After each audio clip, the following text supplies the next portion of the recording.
अभिवादन करायचे। राष्ट्रवादी काँग्रेस पक्षाच्या एकच वादा, एकच वादा आणि महाराष्ट्राचा एकच वादा, आणि महाराष्ट्राचा एकच वादा, अजित दादा आगे बढ़ो, अजित दादा आगे बढ़ो। सर्वांनी आपले मोबाईल वर काढून टॉर्च काढून अजित दादाचं स्वागत आपल्याला करायचंय। सर्वांनी आपल्या खिशातले मोबाईल काढून टॉर्चची लाईट टाकून अजित दादाच्या भाषणाच्या आधी स्वागत करायचंय। सर्वांनी आपल्या खिशातले मोबाईल काढा, सर्वांनी आपल्या मोबाईलच्या लाईट चालू करा। या ठिकाणी सर्वांनी ते वर बसलेले त्यांनी सर्वांनी मोबाईलची टॉर्च चालू करून अजित दादांना दाखवून द्या, दादा आम्ही तुमच्या पाठीशी खंबीरपणे उभे आहोत। महाराष्ट्राचा एकच वादा आणि महाराष्ट्राचा एकच वादा, अजित दादा आगे बढ़ो, अजित दादा आगे बढ़ो। मी सन्माननीय अजित दादा पवार यांना विनंती करतो की त्यांनी मार्गदर्शन। आपल्या सगळ्यांचे राष्ट्रवादी काँग्रेस पक्षाचे राष्ट्रीय अध्यक्ष कार्याध्यक्ष प्रफुल्ल पटेल साहेब, प्रदेशाध्यक्ष सुनील तटकरेजी, मंत्रिमंडळातील माझे सहकारी हसन मुश्रीफजी, नरहरी झिरवाळ, अण्णा बनसोडे, माणिकराव कोकाटे, बाबासाहेब पाटील, मकरंद पाटील, आदिती तटकरे, इंद्रनील नाईक, खासदार नितीन पाटील, सुनेत्रा पवार, रुपाली चाकणकर, धर्मराव बाबा आत्राम, नवाब मलिक, शिवाजीराव गर्जे, धीरज शर्मा, धनंजय मुंडे, इद्रिस भाई नायकोडी, सूरज चव्हाण, मुश्ताक अंतुले, अविनाश अधिक, सयाजीराव शिंदे, आनंद परांजपे, लतीफ तांबोळी, सुनील मगरे, कल्याण आखाडे, प्रशांत कदम, संध्या सोनवणे, ज्यांनी इथं आपल्या सर्वांची जेवणाची उत्तम सोय केली ते आमचे मुळशी भोर वेल्ल्याचे आमदार शंकरभाऊ मांडेकर, तसंच प्रदीप गारटकर, सुनील टिंगरे, सुभाष जगताप, योगेश बहल, महाराष्ट्रासह विविध भागातून राज्यातून आलेले पक्षाचे सर्व सन्माननीय पदाधिकारी, राज्याच्या विविध सेलचे सर्व प्रमुख, प्रदेशचे सर्व पदाधिकारी, सर्व जिल्हाध्यक्ष, कार्याध्यक्ष, महिला अध्यक्ष, युवक अध्यक्ष, युवती अध्यक्ष, माझे तळागाळातील पक्षावर प्रेम करणारे, आजच्या या वर्धापन दिनाच्या सोहळ्याच्या करता उपस्थित असणारे सर्व कार्यकर्ते, बंधू भगिनी, पत्रकार मित्र, वाहिन्यांचे सर्व प्रतिनिधी आणि माझ्या तरुण मित्रांनो, खर तर 10 जून 1999 हा दिवस मला आज आठवतोय। त्यावेळेस आदरणीय पवार साहेबांनी, संगमाजींनी, तारिक अन्वीरांनी, प्रफुल्ल पटेलांनी, छगन भुजबळ साहेब, मधुकर पिचड, विजयसिंह मोहिते पाटील, पदमसिंह पाटील, हे अनेक मान्यवर, हे सगळे ज्येष्ठ नेते होते आणि यांनी सर्वांनी मिळून आपण त्यावेळेस सर्वांनी पाठिंबा दिला आणि राष्ट्रवादी काँग्रेस पक्षाची स्वाभिमानातनं त्या ठिकाणी स्थापना झाली। तो दिवस आणि त्याच्यानंतर राष्ट्रवादीने कधी मागे वळून बघितलं नाही। आपल्याला पूर्ण बहुमत मिळालं नाही, आपल्याला नेहमी सत्तेमध्ये सहभागी व्हावं लागलं, कारण त्याच्या आधीपासूनच राज्याची एकंदरीत परिस्थिती अशी निर्माण झाली की तिथं एका पक्षाचं सरकार येण्याचे दिवस हे साधारण जवळपास संपुष्टात आलेले होते। कुणाला आघाडी करावी लागायची, कुणाला युती करावी लागायची, केंद्रात कुणाला युपीए करावं लागायचं, केंद्रात कुणाला एनडीए करावं लागायचं। अशा प्रकारची राजकीय परिस्थिती आपल्या देशाने राज्याने पाहिली, हे कोणी नाकारू शकत नाही। आणि त्याच्यामुळं महाराष्ट्राची अस्मिता आणि देशाच्या प्रगतीची उज्ज्वल भविष्याची आशा असलेला हा आपला राष्ट्रवादी काँग्रेस पक्ष यांनी वाटचाल सुरू केली आणि त्याच्यात प्रत्येक छोट्या मोठ्या कार्यकर्त्यांनी, सर्व जाती धर्माच्या सहकार्यांनी, माझ्या लाडक्या बहिणींनी, आमच्या युवतींनी, युवकांनी, सगळ्यांनी, विद्यार्थी संघटनेमध्ये काम करणाऱ्या माझ्या मान्यवरांनी सगळ्यांनी त्याच्यामध्ये साथ दिली आणि पक्ष बघता बघता 26वा वर्धापन दिन करण्याच्या परिस्थितीमध्ये पोहोचला. त्याच्या आधी आपले बहुतेक वर्धापन दिनाचे कार्यक्रम हे मुंबईला व्हायचे, परंतु यावेळेस सुनील तटकरेजी मला म्हणाले की आपण वेगवेगळ्या ठिकाणी कार्यक्रम घेऊ. यावेळेस पुण्याला घेऊ, कधी नाशिकला घेऊ, कधी पुढच्या वेळेस नागपूरला घेऊ, कधी संभाजीनगरला घेऊ. अशा पद्धतीनं आपण तुमचा माझा महाराष्ट्रामध्ये वेगवेगळ्या भागामध्ये हे वर्धापन दिन साजरे करायचे आणि त्याच्यातून कार्यकर्त्यांची हितगुज साधायची, कार्यकर्त्यांना मार्गदर्शन करायचं, वेगवेगळ्या नेत्यांचे विचार ऐकवायचे. अशा पद्धतीचा निर्णय तो झाला. आज ज्या प्रचंड संख्येने तुम्ही इथं उपस्थित आहात, मला खरोखरीच एक वेगळ्या प्रकारचं समाधान मिळतंय की आज जो उत्साह तुमचा दुपारपासून पाहायला मिळतोय, तो उत्साह बघितल्यानंतर माझ्यासारख्या कार्यकर्त्यालाही वाटतं की आपण अधिक जोमाने काम केलं पाहिजे, अधिक लोकांच्या मध्ये जाऊन आपल्या प्रश्नाचे काही प्रश्न आहेत ते सांगण्याचा प्रयत्न केला पाहिजे. आज अनेकांनी मला फोन केले की दादा आम्ही निघालो, एवढ्या गाड्या घेऊन एवढ्या बसेस घेऊन निघालोय, आपण सगळेजण व्यवस्थित आलात हे बघून मला मनापासूनच समाधान आहे. सगळ्यांनी जेवण पण केलंय का?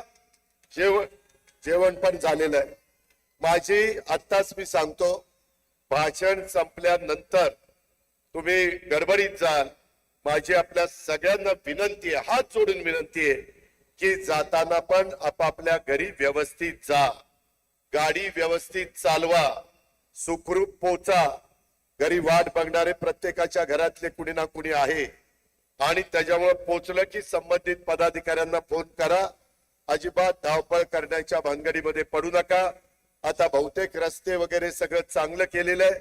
कुठं राहिलेलं असेल तर ते चांगलं करण्याचं काम देखील आम्ही लोक करू, त्याबद्दल काळजी करू नका. परंतु व्यवस्थित परत जा, एवढीच सुरुवातीला आपल्याला स्वागताच्या निमित्तानं सांगतो आणि जाताना पण तशा प्रकारची विनंती करतो. मित्रांनो, एकंदरीतच मी सीमा भागातल्या मराठी माणसांना सांगू इच्छितो, हा राष्ट्रवादी काँग्रेस पक्ष हा शिवशाहू फुले आंबेडकरांच्या विचारधारेनं स्वर्गीय यशवंतराव चव्हाण साहेबांचं बेरजेचं राजकारण करणारा, सुसंस्कृत महाराष्ट्रामध्ये कशा पद्धतीनं लोकांशी वागलं पाहिजे, बोललं पाहिजे, त्या ठिकाणी पुढे गेलं पाहिजे, या विचारांनीच आपल्या पक्षाची स्थापना झाली आणि आपला पक्ष देखील त्याच विचारांनी पुढे जातोय. ही गोष्ट प्रत्येकाने सातत्याने मनामध्ये ठेवली पाहिजे. काही जण विचारतात की हो तुम्ही भाजप बरोबर गेला. मित्रांनो, आपला राष्ट्रवादी काँग्रेस पक्ष 2019 ला शिवसेनेच्या बरोबर सरकार केलं होतं की नाही? केलं होतं. त्यावेळेस देखील काही तडजोड केलेली होती.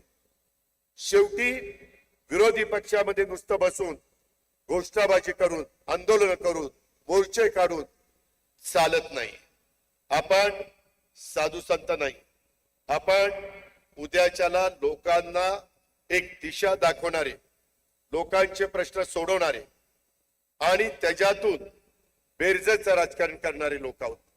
त्याकरता यावेळेस आपण ज्यावेळेस भाजपच्या बरोबर एनडीए बरोबर जायचं ठरवलं, महाराष्ट्रात महायुती बरोबर जायचं ठरवलं, आम्ही सगळ्यांनी विचार केला की सेक्युलर विचारधारेचे चंद्रबाबू नायडू आहेत, ते देखील एनडीए बरोबर आले. एकेकाळी पश्चिम बंगालच्या मुख्यमंत्री ममता बॅनर्जी याही एनडीए बरोबर होत्या. लालू प्रसाद यादव हे पण एनडीए बरोबर होते. त्याचबरोबर वेगवेगळे मान्यवर यांनी एनडीए बरोबर काम केलेलं आपण सगळ्यांनी पाहिलेलं. आज देखील अनेक जण एनडीएच्या बरोबर आहे. शेवटी देशाचा विकास झाला पाहिजे, राज्याचा सर्वांगीण विकास झाला पाहिजे. केंद्राच्या आणि राज्याच्या विविध योजना ह्या माझ्या शेवटच्या माणसापर्यंत पोहोचल्या पाहिजे. त्याचं राहणीमान बदललं पाहिजे, आर्थिक सुबत्ता त्याच्यामध्ये आली पाहिजे.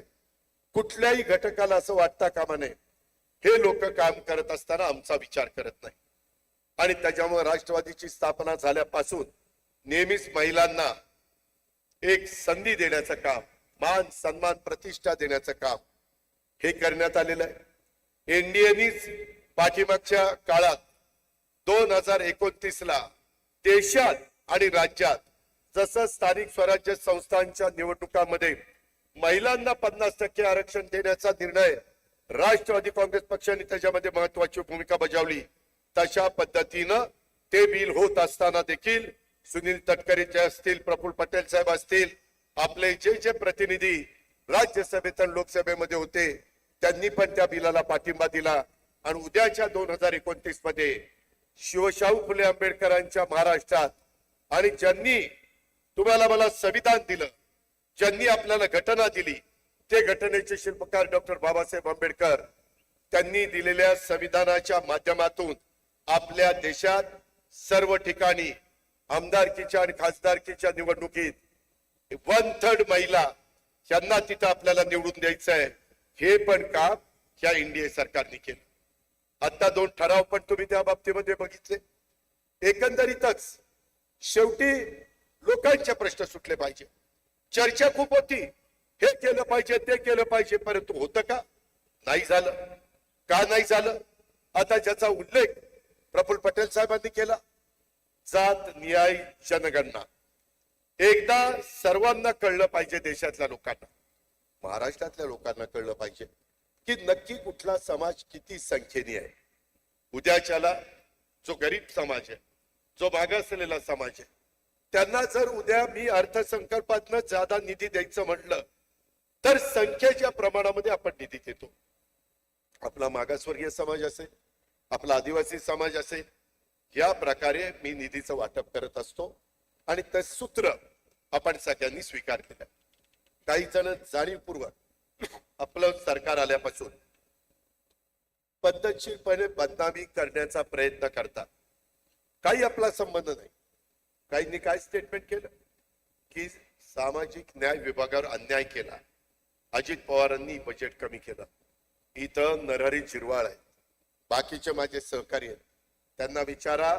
माझ्या राष्ट्रवादी काँग्रेस पक्षाच्या इथं असणाऱ्या, बाहेर सगळीकडे ऐकत असणाऱ्यांना प्रत्येकाला माहिती पाहिजे, बाबांनो, यंदाचा 7,20,00,000 कोटी रुपयाचा अर्थसंकल्प महाराष्ट्राचा सादर करत असताना महायुतीच्या सरकारने जवळपास 40% गेल्या अर्थसंकल्पापेक्षा आपण अनुसूचित जमाती म्हणजे आदिवासी विकास विभागाला वाढून दिले.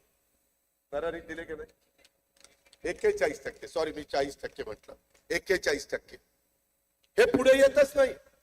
कुणीतरी सांगतं अजित पवारांनी अन्याय केला, मग त्याच्यातनं माझा कार्यकर्ता थोडासा गडबडतो, थोडासा खचतो. त्याला माहित नसतं की नक्की काय.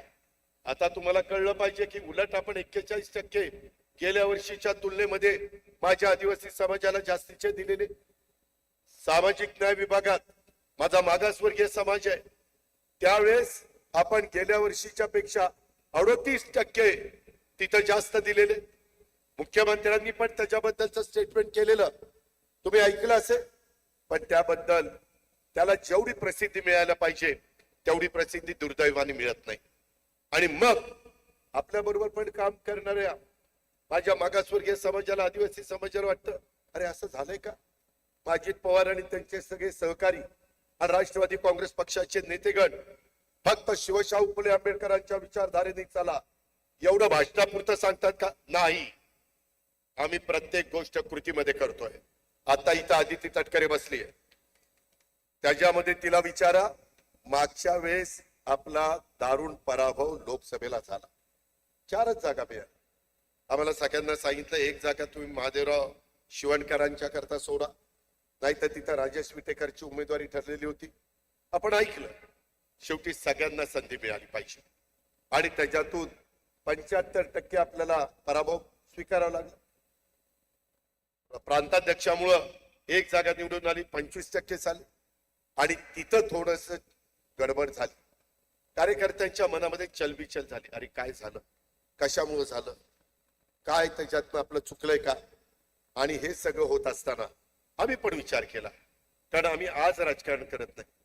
सुदैवाने माझ्यासारख्या कार्यकर्त्याला एकत्र काँग्रेस असताना प्रफुल्लभाईंना माहितीये, प्रफुल्लभाईंना पण 91लाच खासदारकीचं तिकीट मिळाले होतो काँग्रेसचे उमेदवार आणि मलाही 1991 साली खासदारकीचं तिकीट बारामतीतनं मिळालं होतं. आम्ही दोघे एकत्र खासदार झालो. नंतर काही राजकीय घडामोडी घडल्या, मला राज्याच्या राजकारणात यावं लागलं, आदरणीय पवार साहेबांना दिल्लीत जावं लागलं. पण त्यावेळेस आम्ही काँग्रेसमध्ये आपण सगळे होतो आणि त्यानंतर 99 ला स्थापना झाली. सांगायचं तात्पर्य की ह्या सगळ्या गोष्टी घडत असताना आता लोकसभेला फटका बसल्यावर शेवटी लोकांची नाडी ओळखता आली पाहिजे. काय केल्यानंतर पुन्हा आपल्या महायुतीला पाठबळ मिळेल, काय आपल्या चुकलं, का कुठं आपण कमी पडलो, आणि त्याच्यातून आम्ही सगळ्यांनी चर्चा केली आणि तिथून लाडकी बहीण योजना पुढे आली. जबाबदारी मोठी होती. अर्थसंकल्पामध्ये जवळपास 40 ते 45 हजार कोटी रुपये या कामाच्या करता, पण माझ्या गरीब महिलांच्या करता, ज्यांच्या हातामध्ये कधी असं महिन्याला पैसे डीबीटी द्वारे येत नाही, त्यांनाही वाटतं की मी पण काहीतरी माझ्या कुटुंबाकरता करावं, मुलाबाळांकरता करावं, स्वतः करता करावं, असं बघणारा मोठा वर्ग चांद्यापासून बांध्यापर्यंत महाराष्ट्रामध्ये आहे आणि तो महिला वर्ग आहे. आणि त्याच्यामुळे तो विचार आपण केला. तो विचार करत असताना पुरुषांच्या करता पण आपण अनेक जण बळीराजा म्हणून काम करता, शेतकरी म्हणून काम करता, त्यांच्या करता देखील बरेच दिवस माझ्या मनात होतं की कुठेतरी यांना 3, 5, 7.5 हॉस्पॉट जेवढं आपल्याला झेपेल. कारण मी राज्यामध्ये फिरत असताना सगळ्यांना सांगतो, बाबांनो, सगळी सोंग करता येतात, पैशाचं सोंग नाही करता येत. आपला प्रपंच करत असताना, आपल्या घराचं कारभारी पण करत असताना, तालुक्याचं, गावचं, जिल्ह्याचं, राज्याचं नेतृत्व करत असताना, आणि त्याच्यातून ही 65,000 कोटीचा भार हा राज्य सरकारने त्या बाबतीमध्ये उचललाय. मी स्वतः आत्ताच मंत्रिमंडळाची बैठक करून त्या ठिकाणी आलोय. तिथं पण आम्ही सगळे येताना काही ना काही विचार केला की रिसोर्सेस कसे वाढतील. रिसोर्सेस पण वाढले पाहिजे. पगाराचा खर्च आहे, त्याच्यामध्ये आपल्याला पेन्शनचा खर्च आहे, तो तर करावाच लागतो, त्यांचा हक्क आहे, उपकार करत नाही आपण, आणि त्याच्यातून डेव्हलपमेंट पण झाली पाहिजे. अपेक्षा पण लोकांच्या खूप आहे आणि म्हणून या सगळ्या अपेक्षा पूर्ण करत असताना आम्ही अनेक प्रकारे त्याबद्दलचे निर्णय घेतो. कधी कधी काही जण असं बातम्या सोडतात की अजित पवार पैसे सोडत नाही. अरे पैसे सोडत नाही काय, माझ्या खिशात पैसे घेऊन बसलोय. शेवटी राज्य सरकारने अर्थसंकल्प सादर केल्यानंतर पैसे पहिल्या तिमाहीत आम्ही 20% सोडतो, दुसऱ्या तिमाहीत 40% सोडतो, तिसऱ्या तिमाहीत 60% सोडतो, नंतर 80% आणि शेवट महिन्यात 100%. अशा पद्धतीचं ते नियोजन असतं. मित्रांनो, हे सगळं करत असताना मागच्या मंत्रिमंडळाच्या बैठकीत नरहरीला आठवत असेल की मागच्या आठवड्यात मंत्रिमंडळाच्या बैठकीत महाराष्ट्र राज्य अनुसूचित जमाती आयोगाला वैधानिक दर्जा देण्याचं काम आम्ही केलं. वैधानिक दर्जा. आणि त्याच वेळेस लक्षात आलं की अशाच पद्धतीनं आपल्या अनुसूचित जातीला पण दिलं पाहिजे, कारण आयोग होता परंतु वैधानिक दर्जा नव्हता. आम्ही सांगितलं की पुढच्या कॅबिनेटला विषय आला पाहिजे. मित्रांनो, आज झालेल्या मंत्रिमंडळाच्या बैठकीमध्ये आपल्या महायुतीच्या सरकारने महाराष्ट्र राज्य अनुसूचित जाती आयोगाला वैधानिक दर्जा देण्याचं पण काम केलं. तुम्ही लक्षात आणून द्या, अनेक कार्यकर्ते, अनेक सहकारी आहेत. शेवटी आपल्याला काम करायचंय. जनतेने आपल्याला मोठ्या ताकदीने निवडून दिलेलं आहे. आता जनतेचा विश्वास ह्याला कुठं तडा जाऊन द्यायचा नाही आणि तशा पद्धतीनं आपल्या सगळ्यांचं काम त्या ठिकाणी सुरू झालेलं आहे. आज हा पक्षाचा वर्धापन दिन सोहळा हा मुख्य पुण्यामध्ये होत असला तरी राज्याच्या इतरही भागात आणि देशाच्या इतर भागात जिथं जिथं राष्ट्रवादी काँग्रेस पक्षाचे आपले पदाधिकारी आहेत ते देखील त्या भागामध्ये आजचा हा वर्धापन दिनाचा साजरा करतायत. त्याही गोष्टीचं समाधान मला आणि माझ्या सगळ्या सहकाऱ्यांना आहे. पक्षाचे जे कार्यकर्ते इथं काही कारणाने उपस्थित राहू शकले नाही, नेते उपस्थित राहू शकले नाही. भुजबळांचा पहिलाच दौरा हा परदेशी ठरलेला होता. दत्ताभाऊ भरणेंचा पण 3 दिवसापूर्वी परदेशाचा दौरा पहिलाच ठरलेला होता. दिलीप वळसे पाटील साहेबांची तब्येत गेले 2-3 दिवस काल VSIच्या पण कार्यक्रमाला ते आले नाही. त्याच्यामुळे हे प्रमुख 3 नेते येऊ शकले नाही याची पण नोंद घ्या. इतर पण काही कार्यकर्ते काही अडचणीमुळे येऊ शकले नाही आणि त्याच्यामुळं राज्याच्या वेगवेगळ्या भागातनं देशाच्या वेगवेगळ्या भागातनं आपापल्या भागात वर्धापन दिन मोठ्या उत्साहाने साजरा केला जातोय. त्या समस्त कार्यकर्त्यांचं, नेत्यांचं, बंधू भगिनींचं, पदाधिकाऱ्यांचं मी विशेष अभिनंदन करतो. त्यांना तसंच इतरही भागामध्ये आपले कार्यकर्ते आहेत, त्यांचेही मी मनापासून आभार मानतो आणि आपल्या सर्वांना आजच्या 26व्या वर्धापन दिनाच्या निमित्तानं मनापासून हार्दिक शुभेच्छा देतो. आपली आता जबाबदारी वाटली. मित्रांनो, राष्ट्रवादी काँग्रेस पक्ष हा केवळ पक्ष नसून हा महाराष्ट्रात महाराष्ट्र हिताचा विचार करतो. देश पातळीवर भारताचा हिताचा विचार करतो. तिथेही राष्ट्रवादीचा विचार जपणाऱ्या आणि जिवंत ठेवणाऱ्या समस्त जे काही बंधू भगिनी आहे, लोककल्याणाचा ध्यास हा आपल्या पक्षाने पहिल्यापासून स्वीकारलेला आहे. समाज सुधारकांच्या आणि संत महात्म्यांच्या, महापुरुषांच्या कार्याचा आणि विचारांचा पालक आणि वाहक म्हणून मित्रांनो आपण सगळे काम करतो. सत्ता येईल, सत्ता जाईल. ताम्रपट कुणी जन्माला घेऊन आलेलं नाहीये, परंतु राज्यातल्या प्रगत, पुरोगामी, सुधारणावादी विचार हा जिवंत राहिला पाहिजे.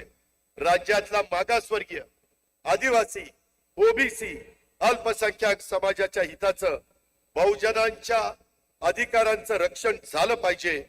त्यांची जबाबदारी आपल्या राष्ट्रवादी काँग्रेस पक्षावर आहे. हे प्रत्येक कार्यकर्त्यांनी लक्षात घेतलं पाहिजे. सत्तेवर असलो तरी सरकारमधून आणि सत्तेत नसलो तर रस्त्यावर संघर्ष करून ही जबाबदारी आपल्याला पार पाडावीच लागणार आहे. राष्ट्रवादी काँग्रेस पक्ष हा नेहमी शिवशाहू फुले आंबेडकर, स्वर्गीय यशवंतराव चव्हाण या महामानवांच्या विचारावर चालणारा पक्ष आहे आणि त्यामध्ये मी आज वर्धापन दिनाच्या निमित्तानं सांगतो, बाबांनो, कधीही तडजोड केली जाणार नाही. त्याच विचारांनी हा राष्ट्रवादी काँग्रेस पक्ष हा पुढे जाईल. त्या दिवशी जर कधी तडजोड करायचा विचार झाला तर त्या दिवशी ह्या पक्षाचा पाया हा कमकुवत होईल. त्याला तडा गेल्याशिवाय राहणार नाही. हे सुद्धा आपण सगळ्यांनी लक्षामध्ये घेतलं पाहिजे. म्हणून ही लढाई ही विचारांची आहे आणि ती विचारांच्यासाठी आहे. ती विचारांनीच तुम्हाला मला लढावी लागणार आहे. राष्ट्रवादी काँग्रेस पक्ष आज पुढे जात असताना वेगवेगळ्या पद्धतीनं अनेक वेगवेगळ्या प्रकारचे प्रसंग येत असतात. मगाशी अनेकांनी सांगितलं, आम्हाला ज्यावेळेस मंत्रिमंडळ करायचं होतं त्यावेळेस संजयनी आणि इतरांनी उल्लेख केला, आम्ही सर्व जाती धर्माला, आम्हाला जागा कमी आल्या, संख्येच्या प्रमाणात आल्या, परंतु सर्व समाजाला प्रतिनिधित्व देण्याचा प्रयत्न मागच्याही एकनाथराव शिंदेच्या मंत्रिमंडळामध्ये आम्ही केला. आताही देवेंद्र फडणवीस साहेबांच्या मंत्रिमंडळामध्ये आपल्याला या 10 जागा आल्या, त्याच्यात पण सर्वांना प्रतिनिधित्व देण्याचा प्रयत्न केला. आता इथून पुढं आपल्याला स्थानिक स्वराज्य संस्थांमध्ये अधिक जोमाने काम करायचंय. 4 महिने निवडणुकीला आहे, बघता बघता दिवस जातील. त्यामध्ये मी आधीच सांगतो, मुंबईमध्ये ठरेल अजून, पण शक्यता मुंबईमध्ये प्रत्येक वॉर्डची निवडणूक होईल, वॉर्ड वाईज. आणि दुसरीकडं 4चा वॉर्ड राहण्याची शक्यता आहे. काही कार्यकर्ते म्हणतात दादा 2चा राहायला पाहिजे, काही म्हणतात 3चा राहायला पाहिजे. पण मी आताच धनंजयशी बोलत होतो, धनंजयचं म्हणणं 4चा राहायला पाहिजे. प्रत्येकाचे वेगवेगळे मतप्रवाह असू शकतात, तो त्यांचा अधिकार आहे. सांगणं हे तुमचं कर्तव्य आहे. शेवटी अंमलबजावणी करत असताना बहुजनांचा आदर करून आम्हाला पुढे जावं लागतं आणि त्यामुळं जसे प्रभाग पडतील तसं आपण आपली मानसिकता केली पाहिजे. मग असं केलं तर कसं, तसं केलं तर कसं, काही नाही. कसेही प्रभाग पडू द्या, आपली आपली तयारी अतिशय व्यवस्थित असली पाहिजे. ती सर्व ठिकाणी असली पाहिजे. त्याच्यामध्ये सर्व आमदारांनी, सर्व राष्ट्रवादीच्या पदाधिकाऱ्यांनी आणि नेतेगणांनी तिथं मार्गदर्शन केलं पाहिजे. मी परवाच पुण्याच्या आणि पिंपरी चिंचवडच्या कार्यकर्त्यांना सांगितलं की दर आठवड्याला वेगवेगळ्या विधानसभा मतदारसंघात इथं 8, 3, 11 मतदारसंघ आहेत. एकेका मंत्र्यांना दर आठवड्याला तिथं निवडणुका जवळ यायच्या आत साधारण महिना दीड महिन्यामध्ये सगळे मेळावे घ्यायला मी सांगणार आहे. तशा प्रकारचं नियोजन प्रांताध्यक्ष आम्ही सगळे बसून त्या बाबतीमध्ये करणार आहोत. आज पुण्याची जबाबदारी काही मान्यवरांच्यावर टाकलेली आहे. त्याच्या देखील पूर्णपणे कार्यकारिणी करायची. काही ठिकाणी काम चांगलं चाललेलं, काही ठिकाणी म्हणावं असं काम चाललेलं नाही. त्याच्यामुळं काही बाबतीमध्ये बदल करावे लागतील. ते पक्षाच्या हिताच्या करता करू, कुणाला नाराज करण्याच्या करता करू. कारण उद्याच्याला शेवटच्या पर्यंत काम झालं किंवा मगाशी मुश्रीफ साहेबांनी सांगितलं तसं पक्ष सदस्य नोंदणीचा कार्यक्रम मोठा हातात घेतला. मोठ्या जिल्ह्यामध्ये 5 लाखाच्या पुढे तर सदस्य नोंदणी झालीच पाहिजे. पुणे, पिंपरी चिंचवड, पुणे जिल्हा मोठा जिल्हा, तिथं जवळपास 10 लाखापर्यंत झाली पाहिजे. नाशिक मध्ये 5 लाख झाली पाहिजे. अशा पद्धतीनं 1 कोटीचं टार्गेट हे आपण ठेवलेलं आहे. आणि त्याकरता सर्व जाती धर्मातल्या लोकांना सभासद करून घेतलं गेलं पाहिजे. तो गरीब असो, तो मध्यमवर्गीय असो, तो डॉक्टर, इंजिनियर किंवा वकील असो, प्रत्येक क्षेत्रामध्ये तुम्ही त्यांना विचारलं तर ते आपल्या विचारधारेशी जोडण्याकरता तयार आहे. तुम्ही संपर्क साधला पाहिजे.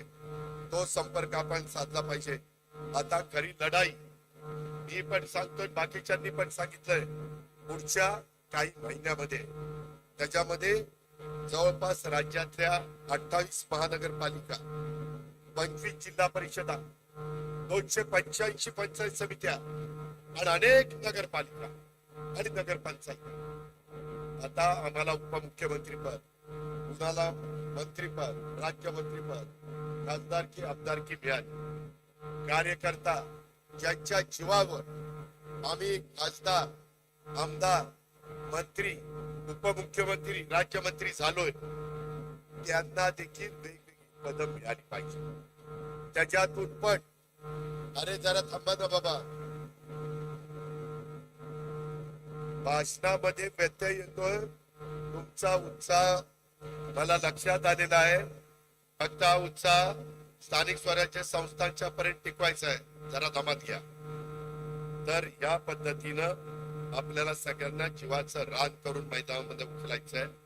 आणि हे उतरत असताना कुठल्याही परिस्थितीमध्ये कुठंच आपण कमी नसतो. प्रयत्न करायचा असतो. प्रयत्नाती परमेश्वर असं म्हटलं जातं. आणि त्याच्यामुळं स्थानिक नेतृत्वाची, कार्यकर्त्यांची इच्छा असेल तर त्यांच्या इच्छेनुसार त्यांच्या पातळीवर युती करायची, करता येईल का नाही करता येईल त्याबद्दलचा निर्णय घेतला जाईल. आज आपण आपल्या पद्धतीनं सगळ्यांनी अतिशय मनापासून काम केलं पाहिजे. राष्ट्रवादी काँग्रेसला कट्टरवाद कुठल्याही परिस्थितीमध्ये मान्य नाही. भविष्यात पण राष्ट्रवादीला कट्टरवाद कदापि मान्य होणार नाही. हे पण आपण सगळ्यांनी लक्षामध्ये घेतलं पाहिजे. राष्ट्रवादी काँग्रेस पक्षाच्या प्रत्येक कार्यकर्त्यांनी स्थानिक स्वराज्य संस्थांच्या निवडणुकीसाठी स्वतःला आमच्यासह सर्वांनी झोकून देऊन काम केलं पाहिजे. यावेळेस आपण तरुणांना, तरुणींना, महिलांना, शक्तीला संधी मोठ्या प्रमाणावर देण्याचा त्या बाबतीमध्ये प्रयत्न करणार आहोत. आणि म्हणून आपली पक्ष संघटना वाढवण्याच्या करता अधिकाधिक तरुण तरुणी, अधिकाधिक माता भगिनी, अधिकाधिक डॉक्टर, वकील, व्यापारी, उद्योजक अशा अनेक घटकांना आपल्याला पक्षात आणायचंय. पक्ष कार्यात आपल्याला सक्रिय ठेवायचंय. यासाठी आपण आज वर्धापन दिनाच्या निमित्तानं ज्यावेळेस आपापल्या भागामध्ये जाल त्यावेळेस हा माझा सांगावा घेऊन प्रत्येक भागातल्या कार्यकर्त्यांच्या पर्यंत पोहोचवा. येणारा काळ राष्ट्रवादी काँग्रेसचा आहे हे आपण सगळ्यांनी लक्षात ठेवलं पाहिजे. मधूनच काही बातम्या सोडल्या जातात की आता निवडणुका झाल्या, आता लाडक्या बहिणींचे पैसे बंद करतील.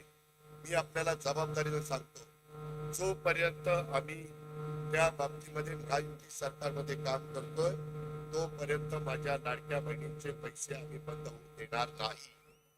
हा शब्द मी आज आपल्या मार्फत देखील महाराष्ट्रातल्या तमाम माझ्या लाडक्या बहिणींना देऊ इच्छितो. महिना संपला की ताबडतोब आदिती मला संपर्क साधते, दादा त्या महिन्याचे पैसे द्या, आणि त्या पद्धतीनं आपण त्या महिन्याचे पैसे देण्याचं काम हे करत असतो. ही पण गोष्ट आपण लक्षामध्ये ठेवा.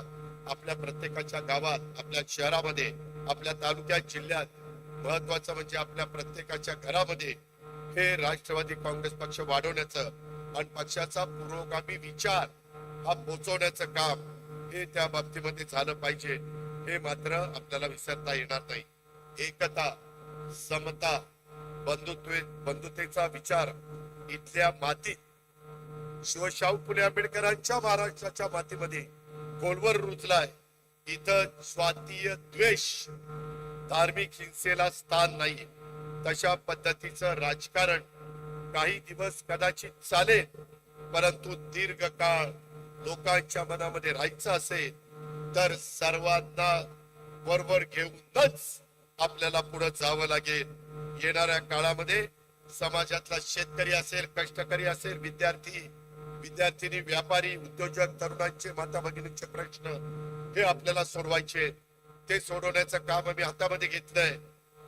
दलित, मागासवर्गीय, आदिवासी, ओबीसी, अल्पसंख्याक, वंचित, उपेक्षित बांधवांच्या कल्याणासाठी या समाज घटकांच्या जीवनात बदल घडवण्यासाठी आपल्या खात्यामध्ये असणारा राज्याची सत्ता ही आपल्याला उपयोगात आणायची.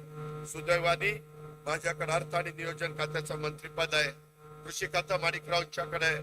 वैद्यकीय शिक्षण प्रफुल्लभाईंच्याकडे आहे. महिला बाल विकास आपल्या आदितीकडे आहे.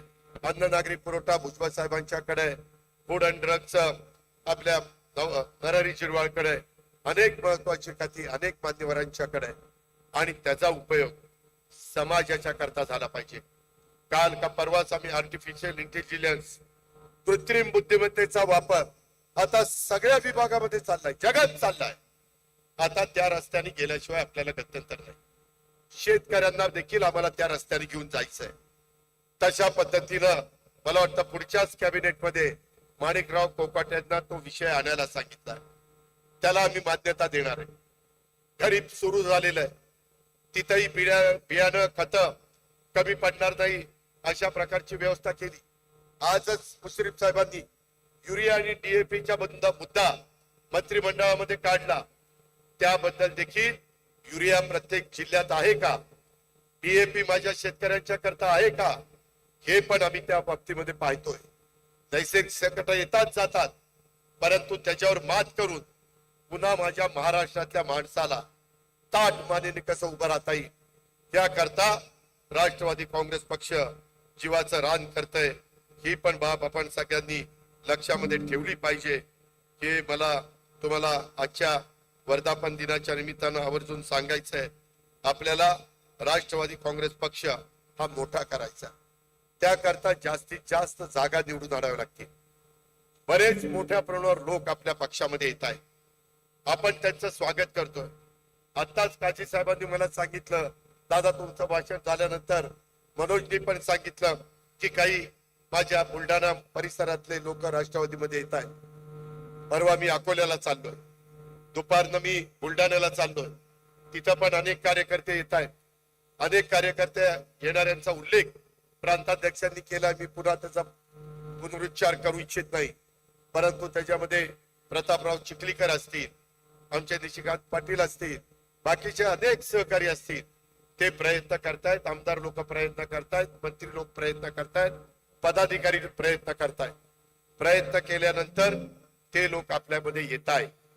परंतु मी आपल्याला सगळ्यांना सांगतो, नवीन येणाऱ्यांचं तर स्वागत आपण करूच, परंतु जे पहिल्यापासून आपल्या बरोबर आहे त्यांनी पण असं समजता कामा नये, अरे नवीन आल्यानंतर आमचं काय, तुमचंही चांगलं होईल, येणाऱ्यांचंही चांगलं होईल. ज्याच्यात कर्तृत्व असेल, ज्याच्यात नेतृत्व असेल, ज्याच्यात धमक असेल, ज्याच्यात ताकद असेल, ज्याच्यात सर्व जाती धर्माला बरोबर घेऊन जाण्याची क्षमता असेल, त्याला राष्ट्रवादी काँग्रेस पक्ष संधी देईल. ही गोष्ट माझ्या लाडक्या बहिणींनी, माझ्या तरुणींनी आणि नवीन येणाऱ्यांनी पण लक्षात ठेवावी, जुन्यांनी पण त्या निमित्तानं लक्षामध्ये ठेवावी. अशा प्रकारचा माझा आपल्याला सगळ्यांना सांगणं आहे. तुम्हाला सगळ्यांना माहिती आहे की आधुनिक महाराष्ट्राचे शिल्पकार स्वर्गीय यशवंतराव चव्हाण साहेबांनी आधुनिक महाराष्ट्राचा पाया रचलेला आपल्याला सगळ्यांना माहिती आहे.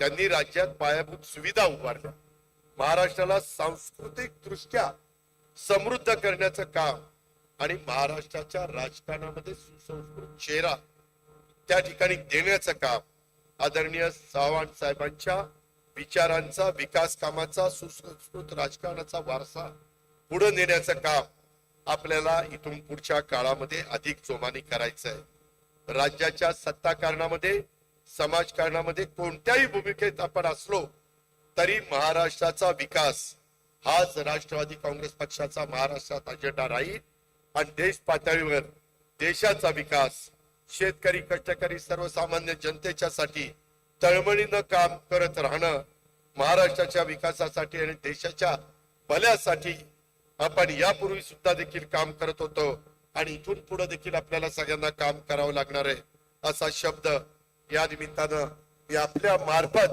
सर्व महाराष्ट्रातल्या आणि देशातल्या जनतेला देऊ इच्छितो. हे पण आपण सगळ्यांनी या निमित्तानं लक्षामध्ये ठेवलं पाहिजे. राजकारण, समाजकारण आणि सार्वजनिक जीवनामध्ये आपण सर्वजण एका निश्चित ध्येयाने, धोरणाने, विचारांनी गेले अनेक वर्ष दिवस रात्र काम करतोय. आपल्या कामातून राज्याचं भलं झालं पाहिजे, राज्याचा विकास व्हावा. शेती, उद्योग, व्यापार, सहकार, कला, क्रीडा, साहित्य, संस्कृती अशा सर्व क्षेत्रात महाराष्ट्र पहिल्या नंबरवर असला पाहिजे, हा आपला प्रयत्न आहे. आणि सगळं ध्येय पूर्ण करायचं असेल तर सत्ता पाहिजे. सत्ता हे ध्येय नसलं तरी ध्येय प्राप्तीसाठी सत्ता आवश्यक असते, हे वास्तव आपल्याला विसरता येणार नाही. आपल्या देशाला हे आपण सगळ्यांनी लक्षामध्ये घेतलं पाहिजे. आणि आपण, माझी तुम्हाला विनंती आहे, लोकांच्या मध्ये मिसळा, जनसंपर्क वाढवा, लोकांच्या सुखदुःखाशी त्या ठिकाणी एकरूप व्हा. जेव्हा तुम्ही लोकांत जाल तेव्हाच लोक तुमच्या बरोबर येतील. त्यासाठी राष्ट्रवादी काँग्रेस पक्षाची कार्यालय सुसज्ज करा. येत्या काळात राष्ट्रवादी काँग्रेस पक्षाची कार्यालय ही अधिक लोकांनी भरलेली, गजबजलेली दिसायला पाहिजे, ती असली पाहिजे. राष्ट्रवादी काँग्रेस पक्ष महाराष्ट्राच्या देशाच्या कानाकोपऱ्यात आपल्याला घेऊन जायचा आहे. जिथे आजपर्यंत पक्ष पोहोचला नाही तिथेही आपल्याला पक्षाला पोहोचवायचं आहे. त्यासाठी तुम्हाला लागेल ती मदत करण्याच्या करता आम्ही सर्व नेते आणि सहकारी त्या बाबतीमध्ये उपलब्ध आहोत.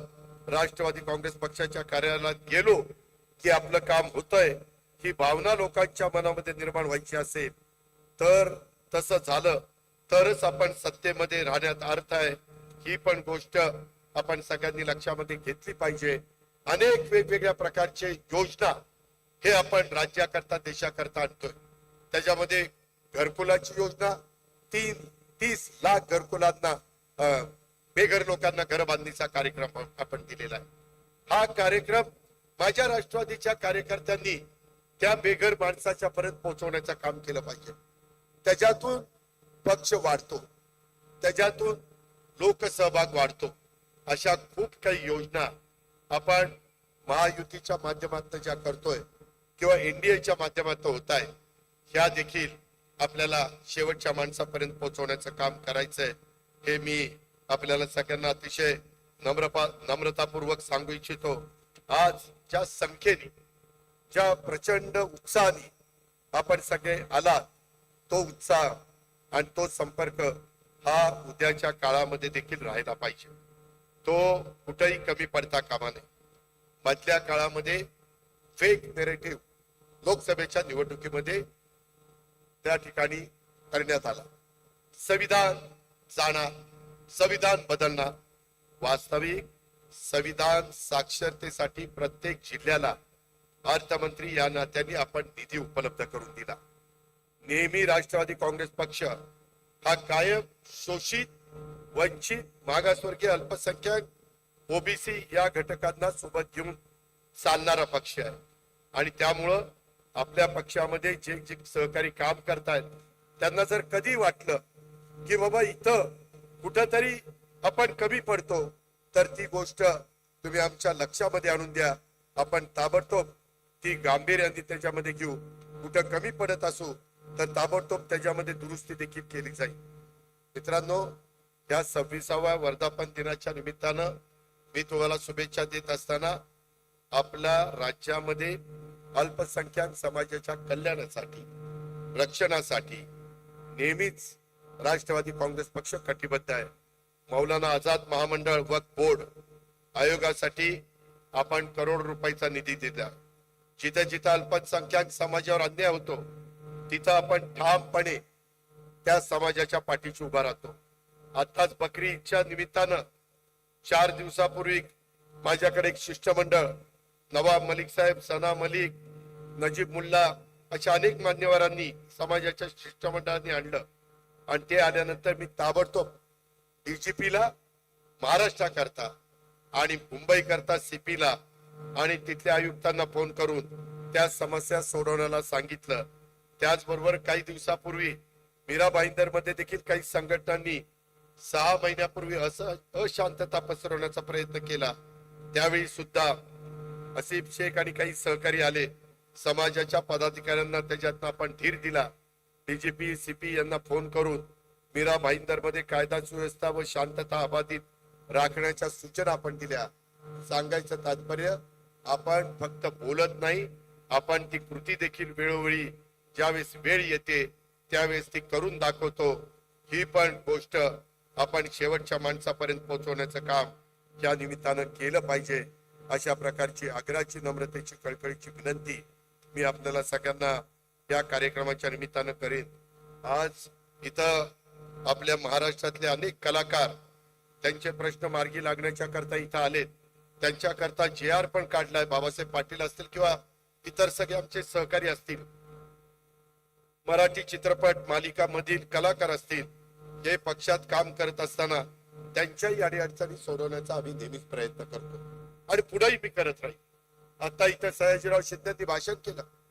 मी आपल्याला सगळ्यांना सांगतो, सयाजीराव, तुमच्या भाषणामुळे आणि तुमच्या सतत आग्रहामुळे मी ठरवलेलं होतं, यंदा आम्ही महायुतीच्या सरकारच्या माध्यमातून यंदा 10 कोटी झाडं लावण्याचा कार्यक्रम हातामध्ये घेतला.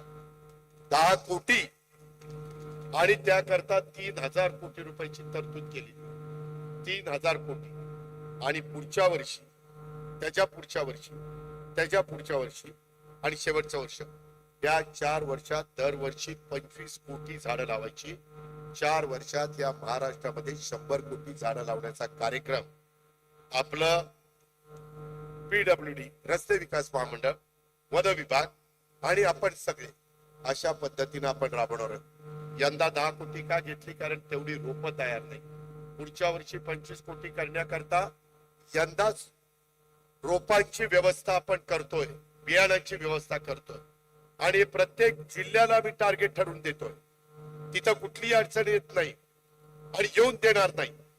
कारण शेवटी पर्यावरणाचा पण समतोल साधला गेला पाहिजे. राष्ट्रवादी काँग्रेस पक्ष काम करत असताना फक्त विकास विकास विकास नाही, प्रदूषण कमी झालं पाहिजे, पर्यावरणाचा विकास, पर्यावरण त्या ठिकाणी ते साधलं गेलं पाहिजे. त्याच्यातही कुठं कमतरता भासता कामा नये. पाणी जे प्रदूषित होतं त्याही करता नदी सुधारचे कार्यक्रम हातामध्ये घेतलेत. असे विविध कार्यक्रम हे आपण राज्यामध्ये आणि देश पातळीवर राबवतोय आणि त्याच्यामुळं तिथं देखील राष्ट्रवादी काँग्रेस पक्षाच्या कार्यकर्ता आणि ती झाडं जगण्याच्या करता देखील आपण 3 वर्षाच्या करता व्यवस्था करतोय. 3 वर्षाच्या करता त्याला मनरेगा बरोबर कसं जोडता येईल अशाही प्रकारचा प्रयत्न चालला. अनेक वेगवेगळे CSR मधनं निधी द्यायला तयार असतात. मधी फियाट कंपनीने आम्हाला पुणे जिल्ह्याकरता 1 कोटी रुपये झाडं लावण्याच्या कार्यक्रमाच्या करता दिले. ह्या पद्धतीनं आपण पुढे जातोय. आणि म्हणून सयाजीराव, तुमचं जे काही स्वप्न आहे किंवा तुम्ही आईला जे सांगितलेलं, आईला डोळ्यासमोर आणून तुम्ही जे काही एक संकल्प सोडलेला आहे, तो संकल्प सोडण्याच्या करता आपला राष्ट्रवादी काँग्रेस पक्षाचा प्रत्येक कार्यकर्ता हा अतिशय जोमाने काम करेल. हा मोठ्या प्रमाणावर तुमच्या माझ्या महाराष्ट्रामध्ये ग्रीनरी वाढवण्याचा देखील काम करेल. अशा प्रकारचा विश्वास हे आजच्या माझ्या 26व्या वर्धापन दिनाच्या निमित्तानं मी या निमित्तानं व्यक्त करतो. मित्रांनो, एक गोष्ट लक्षात ठेवा, कदापिही जर तुम्हाला कुठं असं कानावर आलं की इथं काहीतरी वेगळं कानावर येत आहे त्यावेळेस लगेच संपर्क साधा. माझी आपल्याला विनंती आहे, कधी कधी प्रवक्ते लोक, आमदार लोक त्यांना माहिती नसताना पण बरंच काही सांगायचा प्रयत्न करतात. फार महत्वाचे प्रश्न विचारले तर सरळ प्रवक्त्यांनी आणि आमदारांनी सगळ्यांनी सांगावं की याबद्दल वरिष्ठ नेते काय ते बोलतील. प्रत्येकाने बोलण्याचं काही कारण नाही. आम्ही बोलायला खंबीर आहे. बाकीचं काय बोलायचं तुम्ही बोला. कारण नसताना वेगळे प्रश्न निर्माण होतील अशा प्रकारचं वक्तव्य कुणाकडनं देखील होता कामा नये. ही गोष्ट आपण सगळ्यांनी अतिशय नम्रपणे लक्षामध्ये ठेवावी. संघटनेमध्ये काम करत असणाऱ्या प्रत्येक पदाधिकाऱ्याकडे पण माझं लक्ष आहे. मी इतके दिवस लोकसभेची निवडणूक आणि विधानसभेची निवडणूक म्हणून थोडस गप्प बसत होतो. आता इथून पुढच्या काळामध्ये इथं समोर बसणाऱ्या कार्यकर्त्यांना आम्हाला वेगवेगळी पदं मिळवून द्यायची आणि त्यांना पदं मिळवून देत असताना संघटनेमधला कोण पदाधिकारी जर कुठं चुकीचं वागत असेल, जर कुठं तो कमी पडत असेल तर त्याची हायगय केली जाणार नाही. याही गोष्टीची नोंद कृपा करून त्या बाबतीमध्ये घ्या. काही काही हौसे नवसे गवसे असे लोक असतात, परंतु त्या हौसे नवसे गवस्यांनी ह्या सगळ्या गोष्टीची नोंद घेतली पाहिजे.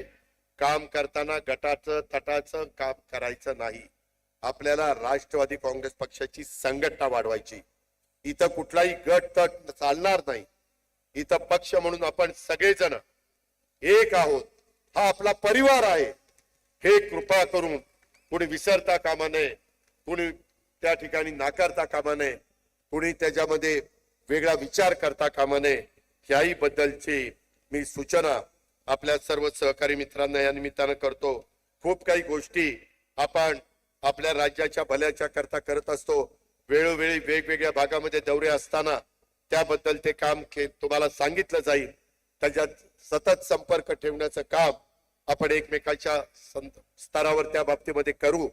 आज प्रांताध्यक्ष सुनील तटकरेजींनी आणि त्यांच्या सगळ्या टीमनी ज्या पद्धतीनं हा 26वा राष्ट्रवादी काँग्रेस पक्षाचा वर्धापन दिन, त्याच्यामध्ये आता सगळ्यांची नावं घेत नाही, अनेकांनी मी बघत होतो, सगळेजण राबत होते, सगळेजण प्रयत्न करत होते आणि सगळ्यांच्या सहभागामुळं हा भव्य दिव्य अशा प्रकारचा सोहळा गेल्या अनेक वर्षामध्ये आजपर्यंत जेवढे वर्धापन दिन झाले त्याच्यामध्ये महत्वाच्या वर्धापन दिनामध्ये ह्या वर्धापन दिनाची नोंद ही 100% झाल्याशिवाय राहणार नाही. एवढं उत्साहाने महाराष्ट्राच्या कानाकोपऱ्यात आपण सगळेजण आला त्याबद्दल मी प्रांताध्यक्षांसहित सगळ्यांचे मनापासून आभार मानतो. तुमच्याही सगळ्यांना धन्यवाद देतो. एवढंच बोलतो आणि या ठिकाणी थांबतो. जय हिंद, जय महाराष्ट्र, जय राष्ट्रवादी.